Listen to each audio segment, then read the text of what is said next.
We're back in the office like we never left with a very special guest that I was surprised she said yes to me. We are here with Daney from Aguacate Sanctuary. That I was telling her before we started that I don't think she knows what she did for Kendall. I don't know if you know that you brought Kendall back to life. Because if it wasn't for your place, Kendall doesn't have anything. It didn't have no vegan restaurants. It didn't have anything for yoga, for meditation. Everything was in Wynwood or in Brickell, and I don't think you realized what you did for Kendall. That I would always appreciate because my daughters went there. Now my niece was going there, and then with the sadness that it was closed down, it brought us all in tears. I know. I still get so many messages. When are you going to reopen? Are you thinking to reopen? Well, when we closed, my idea was to right away transition to a smaller version of Aguacate, right? Like a smaller space. In my mind, I thought maybe a little shack, casita, wood, like very vintage with a large yard where we can still hold yoga practices and outdoor gathering and vegan food, and that's really what I'm going after. And as you know, I'm already, I've been in real estate for 18 years, so I'm in the industry, and I haven't been successful finding what I want, and I'm still looking. What I found is your typical commercial spaces, which like $70 a square foot, like extremely high lease prices, with no outdoor entertaining area, and also where is this location going to be. Right. So I'm open to many different places. I don't want to be in Wynwood. I don't want to be in those premium real estate areas because it is expensive. But I'm still looking, as you know, zoning restrictions is a big thing in Miami. They make your life so difficult to open anything. I mean, you can spend a year or two just in infrastructure and permitting just to try to get open, and in the meantime, you're just wasting a lot of money. So to answer your question, yes, I think I'm just going to take a break this year, which I'm really enjoying, and maybe 26 if the universe brings me, the right. I'm always open. It could be this year. I'm always open. I'm always looking. I'm always with the eyes open. If the universe brings me the perfect location that I have in mind, I will definitely reopen. I mean, we still have... I hope so. We still have all of our menus. Our staff is so dear to my heart. We're all still in a group chat. We still talk. Everybody's just waiting. And yeah, it could happen. I don't want to get into a shopping center. Or right. You want to find like like a smaller version, maybe like half an acre or maybe a quarter of an acre with a small space, so we can still bring in nature, like the nature connection with the food, not the animals. The animals, luckily, they are in a beautiful private farm. Is that farm is provided by you guys, or? Yeah, so the farm I purchased back in last year, April, not knowing I was going to close. I just had a huge, massive download that I needed to buy land. I didn't know why. I wasn't even thinking about closing Aguacate. And I told my husband, I really want, and we need to sell our home. I need to buy land. Here in Miami? Yeah, in the Redlands. In the Redlands. So I put the property in the market. I sold it, and we bought a 1.25 acre home, smaller than what we used to have. Very cozy, very small, very cute. And I was able to move 80% of the animals with me, and the other 20, I would say, like the larger ones, like Bertha and Antonio, and some of the goats went to beautiful sanctuaries up north in Broward, in Palm Beach County. They went, and they're there. We see them often through Instagram, talk to the new sanctuary owners, and they're doing great. Bertha passed away, our cow, of cancer, and we were there too with her. So it's been a beautiful transition for the animals because they're very comfortable, and I get to be with them daily now myself and take care of them in the mornings. So it's beautiful medicine for me. Oh, I love that. But what really happened to Aguacate? Because there's rumors that that they were mistreated. I know that's not true because I used to go there every Sunday, and I know it's not true. But what really happened? Was it true that the commissioners it was a combination of several things. Number one, we were at the finish line with zoning with the county to get a certificate of use back. We were fighting for 2 years. We did a lot of implementations. We did a lot of things that they were requiring to give us back the certificate of use. And at the end, they even add for more things. Durham wanted us to redo our drain field, which was gonna be another 15,000. It was like never ending, never ending. So we got a new grease trap and we needed to do a new drain field, and it was just so much, and I was just getting so tired of fighting with them. Like every time I'm okay, this is it, here you go. Oh no, but we want this now. I'm like, okay, let's go get it.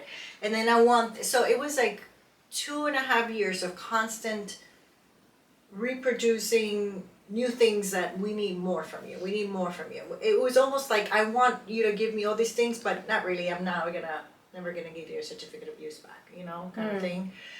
But let's stay positive and say that they wanted this lasting, right? And I said, okay, let's see. I just took a pause because it was just so much money, always putting money to being compliant. And it was your own money. You didn't have any grants or any help from anybody? No, it was my own money, yeah. And then what happened is in 2024, our sales dropped about 30% from the year before. So now we're releasing money, and then our sales are dropping, right? And now the lease was about to expire in 2024, and it went up severely, like very high. And I'm like, you know what? I don't know. So it's a combination of where I just needed to reduce. I'm like, okay, this is a great concept. We have created a beautiful, name. Mm-hmm. We have, the animals are great. They're my passion. They're the reason why Aguacate existed. The only reason why I opened Aguacate was to create awareness on how to, switch from a animal-based diet into a plant-based diet. And then see how, because we have a film, right? Like the only pets are cats and dogs, and everything else is for food. I mean, we don't see that the same way we love cats and dogs and the personalities that they have. It's the same as, a pig or a cow. They know their names, they're so loved, they're so amazing, they have family. Everything is identical. But somehow we are so programmed to say, I'm going to pay to get all these animals killed, and I'm going to continue eating all of them so that I can die earlier with chronic diseases. And so it was just, everything is created, just, connected. It destroys our planet, it destroys our health, it just creates a disbalance in our immune system. Like it's not a win for anybody, this diet, right? So I'm like, if I'm able to rescue animals, create a life-changing opportunity for them, and also allow families to connect at a different level than just, okay, I'm gonna go pet them and then I'm gonna go eat them. Right. Yeah. It's like I'm gonna go pet the cow and the goat, but then I'm gonna go to the restaurant and eat a burger. It's like, it's just such a film of like, we don't even know we're doing it because we're so programmed by our ancestors, our parents, our culture.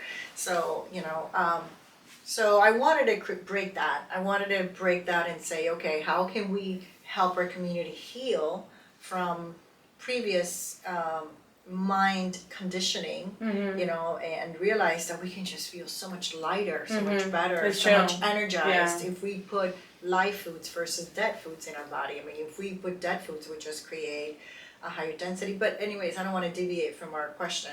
So Aguacate's main purpose was like animal rescue. So it was a lot to hold as a business. So here in your business, you do a service. Right. At Aguacate, we had animal sanctuary and rescue. We had a farm-to-table operation growing food, which requires staff, maintenance. We had the restaurant, and we had a wellness center that also requires to pay instructors. So in order for the business model to work, your sales needed to be at a certain amount to be able to cover 3 businesses in one. Because you're not just buying a plant-based meal.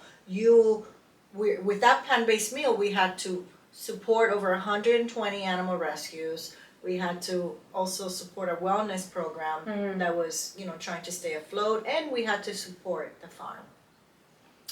So it was just a lot. It was a lot for it's a lot for one person to have to all that and by yourself, because what upsets me the most is a block away from there's like a santeria place and they don't give them so much headaches like they gave you guys headaches. When I did my research, I noticed that the county was always on top of you guys, but they're not on top of what was happening a block away. So it bothered me that you didn't have support from them because you were doing something good. Yeah. And then there's like I said, there was a block away. They're doing something else for religious wise, and they've been open for a long time, and they don't have any. They were working normally, and then you guys had brought a community together, brought awareness, because I didn't think vegan food would taste so delicious. And I thought vegan food tasted horrible because it was made out of grass or dirt, and you guys educated me because you guys were open for a long time. And when I was like, oh, let me try this pan con ite, and it tastes exactly like pan con ite. So I was like, and you guys had these options to make people feel good, and it also was a safe place too, because my niece and my daughters will be running around, and it was safe. So it bothered me that you guys didn't have help from the community in the political world. Well, what it is like horse country has this community of like older generations have been there for 50 years, older people, and they kept complaining. There's a couple of them that kept complaining to the. Oh, I didn't know. To about you guys. Mm-hmm. Oh. When we first got there, and these neighbors kept complaining. But as a matter of fact, believe it or not, the people in the actual county were very supportive. They were, you gotta do this, because now, you have people inside horse country that know the rules, know the codes, knows the legislation, they know what type of business you can run there. And everything happens because when you're selling food in an agricultural land, you need to have so many permits. Not like when you open a restaurant here next door. I mean, it goes far. You have to go with the health department. You have to do it's just a lot. A lot of expenses too. Yeah, it's very complicated. It's not your typical. It's an agritourism. It falls under the agritourism of the state, but you need to have a lot of compliance with agriculture, growing food. It cannot be in pots. We had a lot of pots, so we had to put everything on the ground. So I remember you doing an Instagram post about that. You're like, they're making us put this in pots now. Yeah, so you know what? I learned a lot. It's been such a huge journey for me of releasing control, just following the flow, because I did learn that I think because of these restrictions, we were able to bring a model that, yes, it requires a hefty amount of money, but it was just beautiful. It was just great because, you're really truly harvesting food from the ground. You're really putting and getting all your fruits and vegetables where before we were not even thinking about it. Right. But because they required it, I'm like, this is great. But again, holding costs go higher now because you have to pay farm manager has experience, so yeah, it's just I don't regret it a bit. I think it was great. I feel sorry because the community's love has been amazing. Everybody just, like you mentioned, it's changed the life of so many people, it's inspired so many people and also so many of you, the community came just with their laptops to work there. Right. Just to be on the Wi-Fi and do their work and feel in nature and just feel inspired and do the healing programs that we had. I know for a fact that the inspiration and the seed was planted in many hearts. It was. And I took a break because I couldn't continue losing money. I was losing money, a lot of money every month, and I wasn't gonna continue on that route. Instead, I said, let me put a pause and reopen in a different location, in a smaller, maybe where we don't have the wellness, such a big wellness program, and we don't have the animal sanctuary. It would just be more like the juice bar, maybe a few classes, a few night gatherings. So that's the goal, and and we also have Costa Rica, which is a nonprofit over there as well. Oh, we love Costa Rica. I've been to Costa Rica and I love Costa Rica.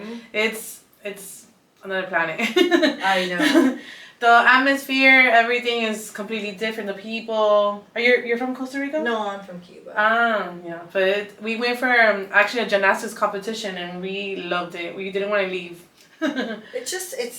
It's like pura vida for real. It really is. Yeah. It really is. So we have about 7 rescues there, and we're now building cabins. We want to do like a retreat. Oh, One nice. Is all vegan. We're growing a lot of fruit trees right now. It's been on the ground for a couple of years growing. We did a lot of fruit trees. We're in the mountains. There's a lot of citruses. Oh, nice. Count me in. I want to go. Yeah, so it should be ready.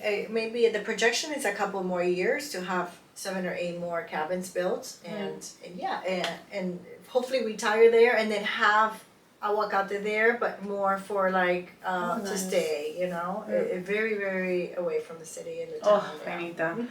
I know your passion of animals is another level, and I know you do a lot of protests for the pig, what is it they call those, the pig bowl? Roast. And like I said, I mentioned to you, they invited us to go, and all the commissioners were there, and the mayor, I couldn't. I don't understand how that's the thing.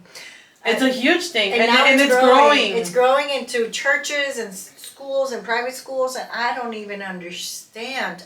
We wrote several letters to the Catholic organizations, and I don't get it. I mean, I just don't get it. People haven't been in the slaughterhouse, I guess. Yeah. And to gather and support fundraisings for the police department and support fundraisers for this hospital. I mean, it just doesn't make any sense how we can be so disconnected to bring so much suffering to living beings that are the 4th smartest in the world, and then bring all of this as a culture. And let me tell you what it is. This is what it is, right? I am Cuban. I was born and raised in Cuba until I was 13. I immigrated to this country when I was almost turning 14, and I'm very Cuban. I mean, we can talk Cuban culture. Yeah, I started cooking Cuban food, and I used to roast the pigs with my ex-husband, and I used to marinate them, and I've been cooking since I was 10, and I know how to make the best potajes and frijoles and costilla de cerdo asada. Like, all of these things I know how to do because I learned the culture. But I feel like we are an evolutionary species. Humans are evolving. We are evolving. There's so much information out right now. We understand and we know where food comes from. Mm-hmm. And if we learn where food comes from, if I know, and if you do a study, 80% of pharmaceuticals, antibiotics, go for the animal industry. Mm-hmm. That only explains the amount of sickness that when 80% of the whole pharmaceutical industries, medications, has to go to animals before humans, that's because all of the animals that are being raised for food are sick, and they don't make it to not even 4 or 5 months of age of how sick they are since they're born. It's a sickness from the mother because they keep impregnating her over and over and over again.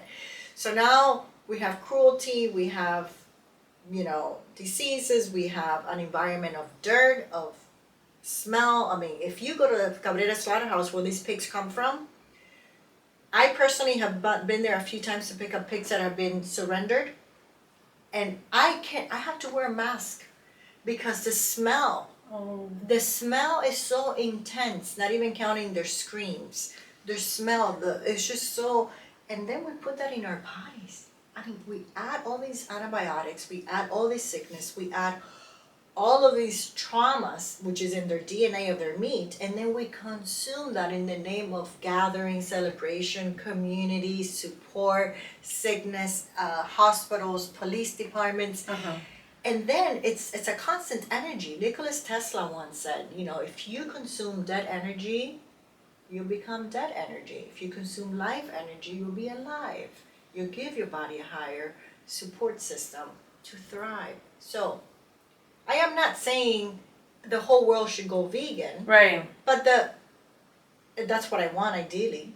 But it's not going to happen overnight. It's a process. In my lifetime, I may never experience it. I haven't had a piece of meat in 8 years, and I feel better than ever. I'm about to turn 50 very soon. Oh, you don't look like you're turning 50. And it's because of the food I eat. Right. It's because of the amount of juicing I take. It's because of the light foods. And the energy I have right now, it's better than when I was 30. It's my sense of clarity. I want to talk about whether you should eat meat or not meat. What I want to talk about is the foundation, the basic of common sense. Mm-hmm.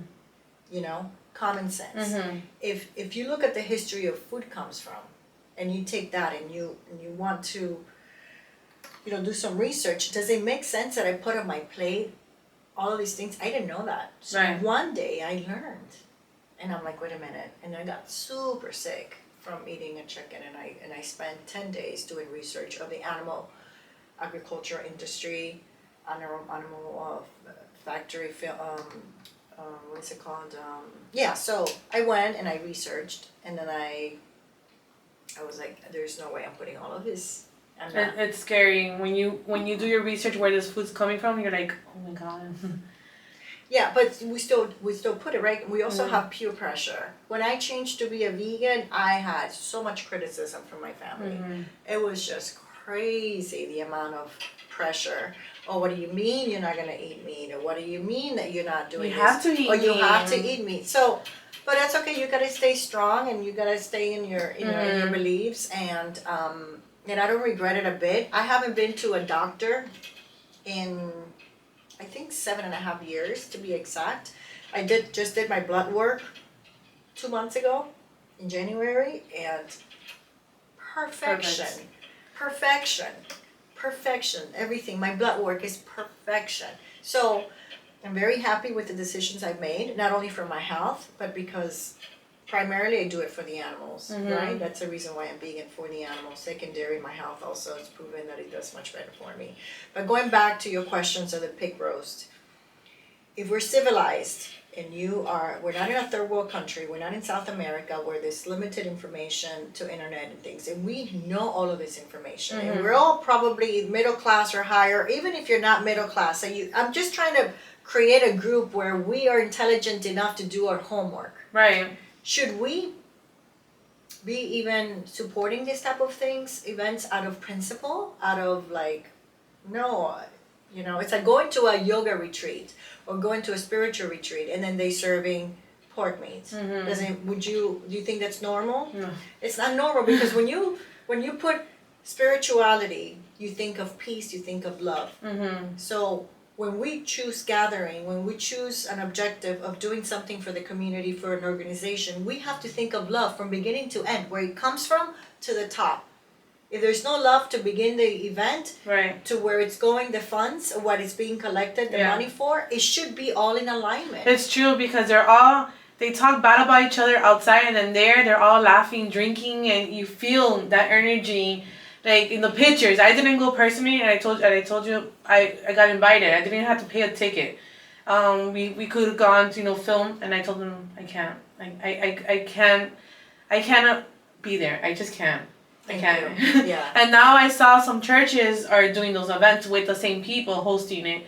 So I was like, this is so wrong. I would love to use your podcast to encourage as many of your listeners as possible to reach out to la arquidiócesis. ¿Cómo se dice en inglés? ¿Los dioses? Arquidiócesis. No sé. Yeah, it's like the main center for that holds all the churches together, to write and to ask for this to be stopped and not approved anymore. From it's just really sad. But again, I need to spend more time bringing more of that awareness. Yes. It's just been a little busy lately. So with now talking about your first passion, real estate, what do you think about the house is going to go down? Or the taxes going to go down? Or is it just going to go start high prices, everything? Well, I do feel like, being in the industry, I do feel like the prices are just stabilizing a little bit. I personally don't think we're going to have a market crash or a huge drop. Because the plan is to buy a ranch next year, to have my little animals, to my mini donkey, my mini pork. Ay, qué linda. No, I don't think it's going to take a dive, but I do think that it's just being more stable. Like, you know, where the prices are not going to continue to rise double digits from every 6 months or so. You know, I think that because interest rates are going to slowly drop, which it might take a couple of years, and you know, of course, taxes have gone up, insurances are gone up. It's a combination of those three that it's not allowing a buyer to qualify for as much as they used to. So what happens now is that you have a buyer's market where you have a lot more properties in the market to choose from, which now are forcing sellers to, you know, drop their prices, are more realistic. Yes, please. Yeah, so and I feel like sellers are obviously there's always the value properties. What are the value properties? The properties between 400 and 600,000 where you have a lot more buyers for, because that's your husband and wife combined income, right, that can qualify for that, right? Luxury properties, I think, are you know, they're selling really well because the amount of international presence, and also people with a lot of money moving into the state, especially South Florida. There's all those homes are being sold, and nowadays anything is over $1 million, right? It's very common to buy $1 million or over, but I think the prices are being stabilized. That's our goal, to buy a little farm, maybe not here in Miami, a little bit more up north, because I don't know if you've seen that Humane Society, all the dogs are super sick. Yeah, there's a cold virus. Yes, too. And they're not doing anything about it. So I was telling her, let's go rescue one today. She's like, another one? We already have 3 dogs and a cat, and they're all rescued. So I was like, oh my God. That's great. That's awesome. So that is the goal. So hopefully you can help us. Yes, whenever you're ready, just let me know. So if anybody wants to contact you, they can reach you out in Instagram. Yeah, Instagram, the Aguacate Centurion Rescue page, or the Aguacate Centurion of Love page. I still manage those two. Perfect. So we're going to tag her in the videos. And again, I am so grateful that you came. I was surprised that you said yes, and it just made my day. Yes. And I just want to bring a quick awareness. It's just that, you know, for everybody to just focus more on their inner health and their inner beauty and their self-confidence, and shower themselves with so much self-love. Yes, because very self-love important. is the best love, which is what I always say, and it should start with a few conscious breaths in the morning. Take life slowly, and you know, be mindful of what we eat, what we support, and what we consume. And just go a little slower, because it's not as serious as we take it. Thank you so much. All right, thank you.